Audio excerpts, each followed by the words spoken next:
Brené Brown starts off her book Daring Greatly with the following quote from Theodore Roosevelt. "It's not the critic who counts, not the man who points out how the strong man stumbles or where the doer of deeds could have done them better.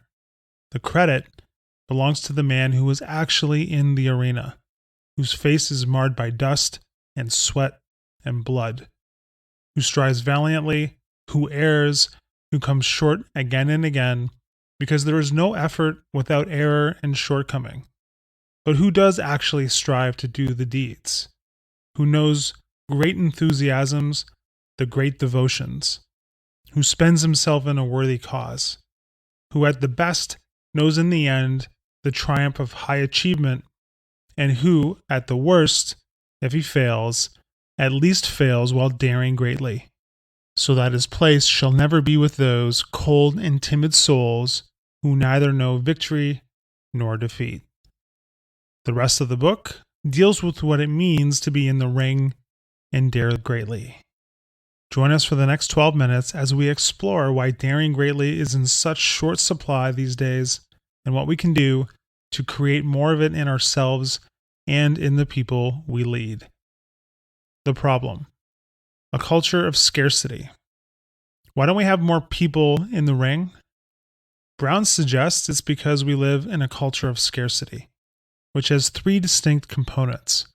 Here are some of the questions to consider to determine whether or not you're working in an organization where there is a culture of scarcity.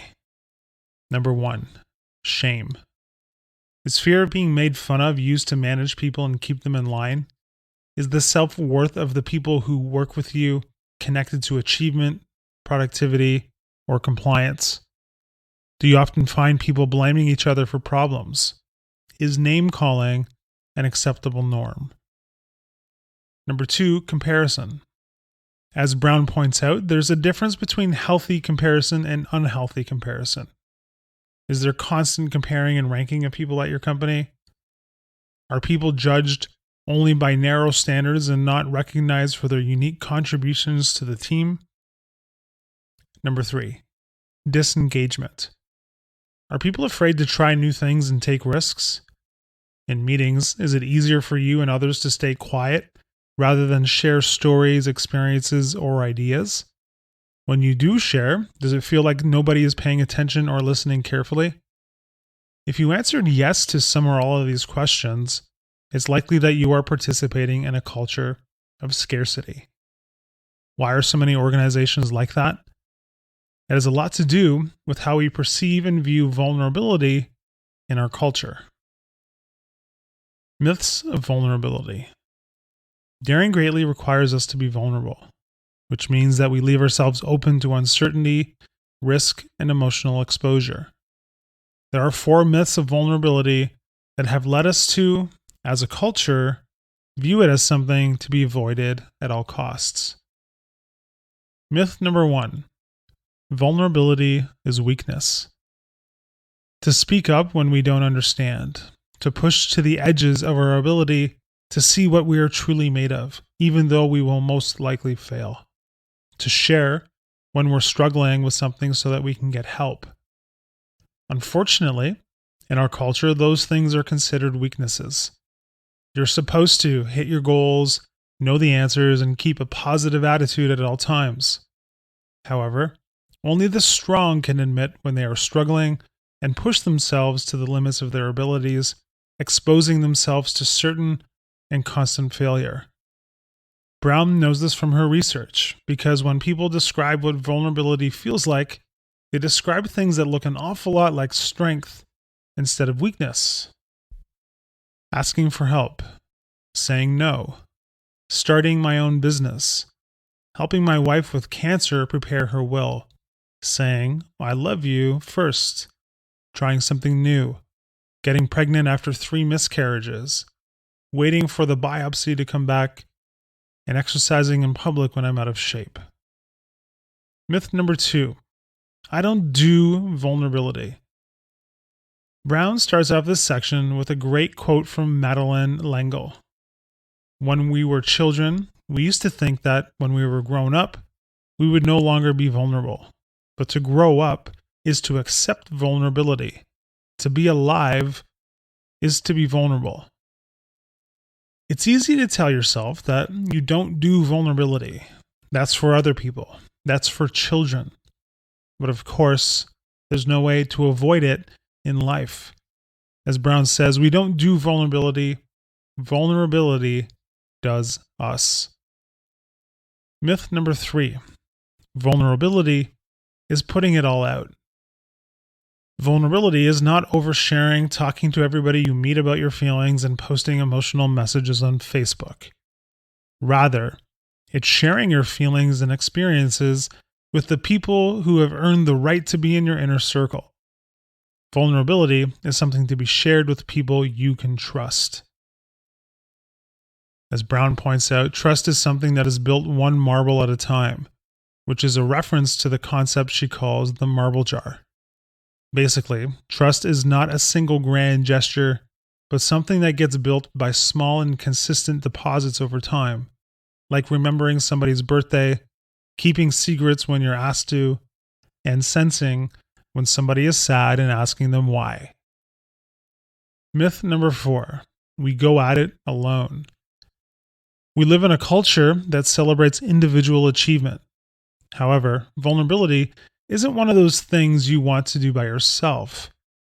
You'll need somebody by your side to help pick you up and dust yourself off. You'll need people that will let you try on different ways of being as you get used to expressing yourself in new ways. Vulnerability is a team sport. Understanding and combating shame. What's standing in our way from becoming more vulnerable? Shame. It's the intensely painful feeling or experience of believing that we are flawed and therefore unworthy of love and belonging. It's the silent killer of hopes and dreams because it's the biggest killer of creativity and innovation. Let's say that you've written an article, designed a product, or created a piece of music and you want to share it with your friends or colleagues. When your sense of self-worth is tied up in how your project is received, one of two things happen. Number 1, once you realize, consciously or subconsciously, that your self-worth is tied to how they respond, you are unlikely to share it, or sand off all the rough edges of the idea to make it more likely not to be rejected. Number 2, you do share it fully, and when the reception isn't what you hoped, you are crushed. Your shame tells you that it was a bad idea to share your ideas, and that next time we'll know better than to share our ideas. Brown tells us that there are 3 things you need to know about shame. Number 1, we all have it. It's one of the most primitive human emotions that we experience, and the only people who don't experience it have no capacity for human connection. Number 2, we are all afraid to talk about shame. And number 3, the less we talk about it, the more control it has over our lives. What do we do to combat shame as it shows up in our day-to-day lives? Number 1, recognize shame and understand what triggers it in you. Shame comes along with some physical signs, which only you'll be able to spot. When it happens, examine what happened immediately before the feeling. What events or messages triggered the shame?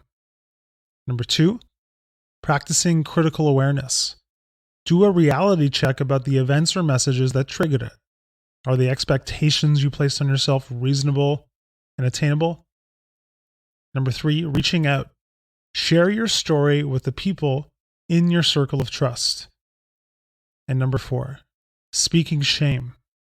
When you're connecting with that person, talk not just about the event, but also how it makes you feel. Don't be afraid to ask for what you need in that moment. The vulnerability armory. When we were children, we found a lot of different ways to protect ourselves from being vulnerable, from being hurt and disappointed. We used our thoughts, emotions, and behavior as weapons in how to make ourselves blend in or disappear. As adults, we have to let go of that baggage so we can be ourselves again. It's the only way to be in the arena. What follows are the three most common vulnerability shields that most people use and how we can replace it with daring greatly to finally let them go. Foreboding joy. It feels safer to feel nothing or wallow in our negative thoughts than it does to be happy and risk being seen. Too much joy equals pain. The antidote for foreboding joy is gratitude for the happy moments and joyful events in our lives. Perfectionism. We use perfectionism as a shield by telling ourselves we'll avoid shame once we get it perfect, which, of course, we never do. The antidote is to have compassion for yourself and a sense of worthiness, no matter what circumstance you find yourself in. Numbing. A glass of wine before going to sleep, occupying all your free time with Netflix, and anything else you use to escape from reality on a regular basis. The antidote is to get in touch with your feelings and to learn how to deal with difficult emotions. It's the only way to reliably deal with stress. Daring greatly for leaders. So, what does all of that have to do with you being a better leader? Lots. Through her research, Brown has spoken to thousands of people from all walks of life. As she was asking herself, and the people she was interviewing, what they would want to say to their leaders about the topic of vulnerability, they had this to say, which Brown calls the Daring Greatly Manifesto. To the CEOs and teachers, to the principals and the managers, to the politicians, community leaders, and decision makers. We want to show up, we want to learn, and we want to inspire. We are hardwired for connection, curiosity, and engagement. We crave purpose, and we have a deep desire to create and contribute. We want to take risks, embrace our vulnerabilities, and be courageous. When learning and working are dehumanized, when you no longer see us and no longer encourage our daring, or when you only see what we produce or how we perform, we disengage and turn away from the very things that the world needs from us: our talent, our ideas, and our passion. What we ask is that you engage with us, show up beside us, and learn from us. Feedback is a function of respect. When you don't have honest conversations with us about our strengths and our opportunities for growth, we question our contributions and your commitment. Above all else, we ask that you show up. Let yourself be seen and be courageous. Dare greatly with us. So, if that's what your people want to see from you, what's the solution? Brown calls it sitting on the same side of the table. Basically, it's a set of rules to tell you how to be present when you need to give feedback to one of the people under your charge. Here's how you know that you are ready to give feedback that creates the environment for daring greatly. You are ready to sit beside them rather than across from them. You are willing to put the problem in front of both of you rather than between you. You are ready to listen, ask questions, and admit that you might not fully understand the issue. You acknowledge what they do well instead of focusing on their mistakes. You want to recognize their strengths and figure out how to use them to find and implement the right solution. You can hold them accountable without blaming or shaming them. You are willing to own your part of the problem.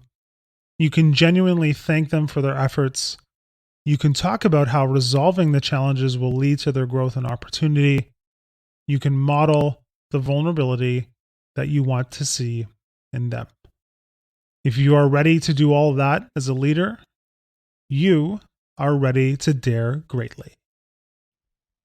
Hi, I'm Rhonda, and this is an exclusive audiobook video recorded for the Audiobook Master Channel. Enjoy your audiobook and have fun learning. Don't forget to subscribe and hit the notification button so you'll get updated on our next upload. If you liked the video, give us a thumbs up and say your thoughts about the book we just covered. Do you want to listen to a summary or review of a book that we haven't covered in the past? Say it in the comments below or send us a message. Don't forget to check our other uploads. Enjoy listening!